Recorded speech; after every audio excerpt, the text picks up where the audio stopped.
Badan POM di Indonesia. Seperti itu ya Prof ya.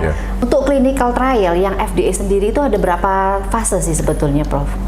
Di FDA memang ada berbagai macam, maksudnya clinical trial itu memang ada berbagai macam fase gitu ya. Fase pertama itu adalah fase untuk mengevaluasi keamanan biasanya, keamanan daripada obat itu ya.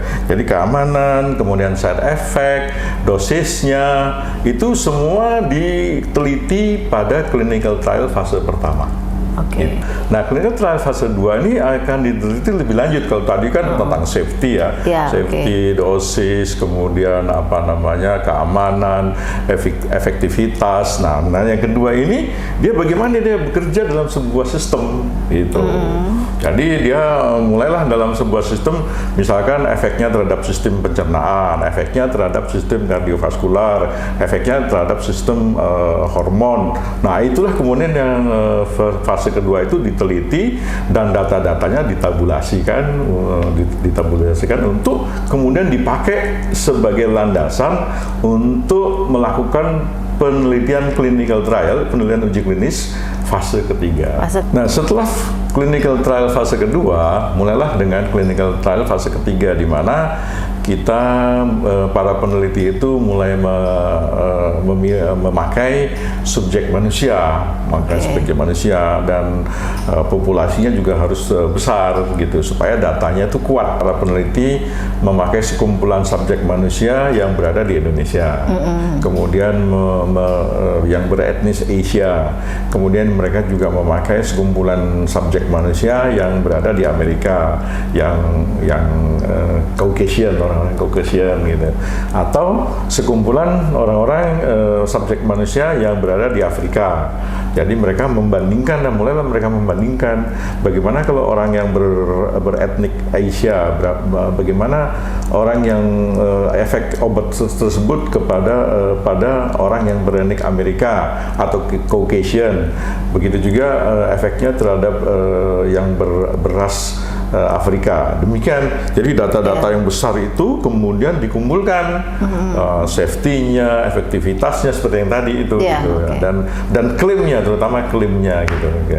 Ya, contohnya pada seperti ini ya, seperti inovatif kardiotonik pil ini kan klaimnya adalah menghilangkan sumbatan pembuluh darah dan menurunkan angina.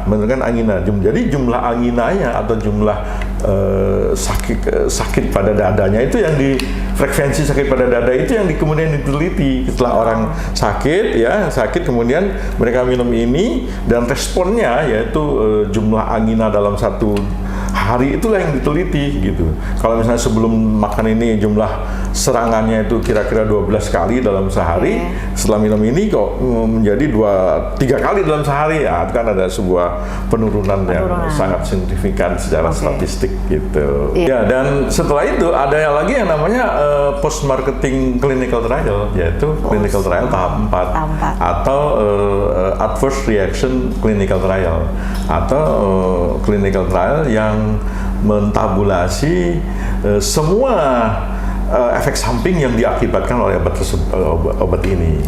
Jadi ini clinical trial tahap akhir lah gitu. Tahap terakhir ya, keempat gitu, itu ya. Tahap keempat itu. Jadi gini dok, tadi kan ICP udah mendapatkan uji klinis ya, mulai fase 1, 2, 3, dan 4 dan seterusnya. Dan ini membuktikan bahwa ICP memang bisa untuk mengobati sekaligus untuk mencegah ya terjadinya masalah di pembuluh darah nih. Seperti itu. Kira-kira nih dok, kalau bisa masih muda nih ya, kan sekarang kita tahu lifestyle ya dari gaya hidup anak muda. Prof mungkin tahu ya makanannya bagaimana, pernah muda saya. makanannya seperti apa gitu kan. Kalau misal nih saya konsumsi ICP ini bagusnya, apakah saya di saat muda atau saya sudah usia anggap aja 50 tahun saya baru konsumsi ini, bagusnya gimana Prof? Ya kalau di kedokteran kan mencegah lebih baik daripada mengobati. Oke. Ya kan? Ya. Jadi ya kalau menurut saya sih tidak ada salahnya mengkonsumsi suplemen ICP ini sejak muda, karena ya seperti tadi itu prinsip daripada pengobatan kan mencegah lebih bagus daripada mengobati. Mengobati. Kan, gitu. Iya. Oke. Iya. Jadi dengan adanya lifestyle sekarang ya, dengan gaya hidup yang instan ya, semuanya serba instan ya, tinggal telepon, pencet, makanan datang seperti itu ya, Prof ya, dan gorengan ya seperti itu.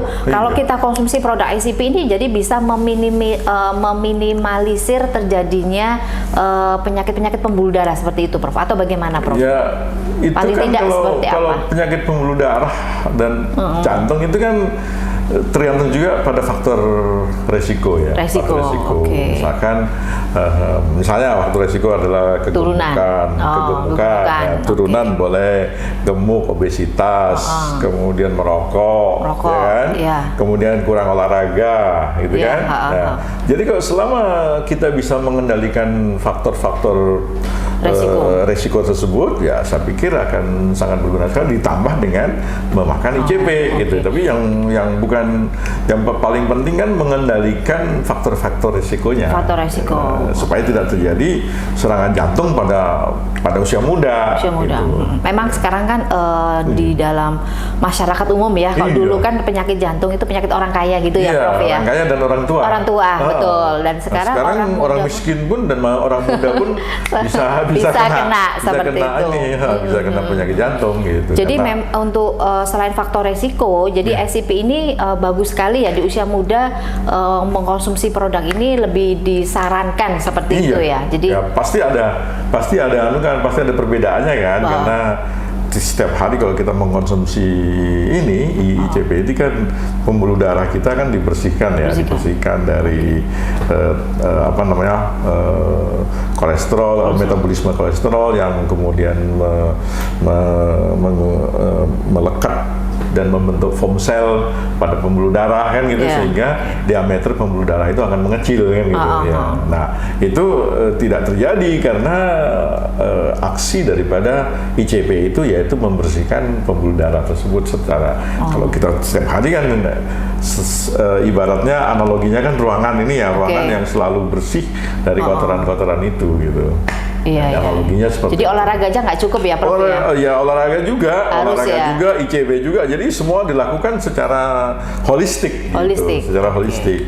Ya, merokoknya berhenti, kemudian olahraga, kemudian menurunkan berat badan, itu juga penting juga. Di samping untuk mengkonsumsi ICP. Kematian akibat serangan jantung itu 80% memang bisa dicegah. Bisa dari mana mencegahnya? Faktor resiko. Dari memodifikasi faktor resiko. Gitu. Jadi kalau faktor resiko misalkan gender ya atau jenis kelamin itu memang nggak bisa dimodifikasi kan. Kalau dilahirkan sebagai pria ya tetap pria kan gitu ya. Iya, betul. Kemudian juga umur juga tidak bisa dimodifikasi, tetapi yang lain seperti jangan merokok itu pasti harus bisa berhenti, jangan merokok, kemudian olahraga, ya menurunkan berat badan, ya lebih aktif dalam beraktivitas, itu faktor resiko yang sudah bisa dimodifikasi dan ditambah dengan mungkin kalau menurut saya ya pengalaman saya pakai ini terus gitu. ICP. Ya, ICP terus gitu. Jadi dengan dosis pencegahan, saya pakai dengan dosis pencegahan 2 kapsul per hari di sublingual atau taruh di bawah lidah gitu ya.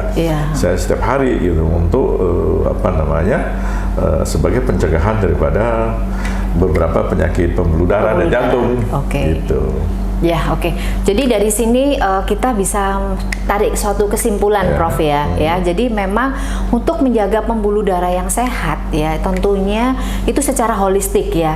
Mulai dari faktor resiko gitu kan, supaya faktor resiko ini bisa kita kurangin seperti itu ya. Bila perlu kita hilangkan ya yang merokok, tidak merokok seperti itu, dan diimbangi dengan konsumsi produk ICP ya. Kita tahu bahwa ICP sudah melewati beberapa clinical trial sehingga membuktikan bahwa ICP ICP ini selain untuk mengobati, bisa untuk mencegah terjadinya penyakit penyumbatan pembuluh darah seperti itu ya.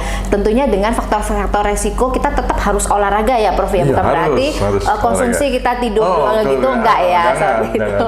Jadi tetap menjaga pola hidup sehat ya. Jadi pola hidup sehat itu penting supaya apa? Supaya umur Anda lebih panjang seperti itu ya. Jadi tetap awet muda. Usia boleh tua tapi pembuluh darah Anda dan tubuh Anda tentunya dalam kondisi sehat bersama ICP.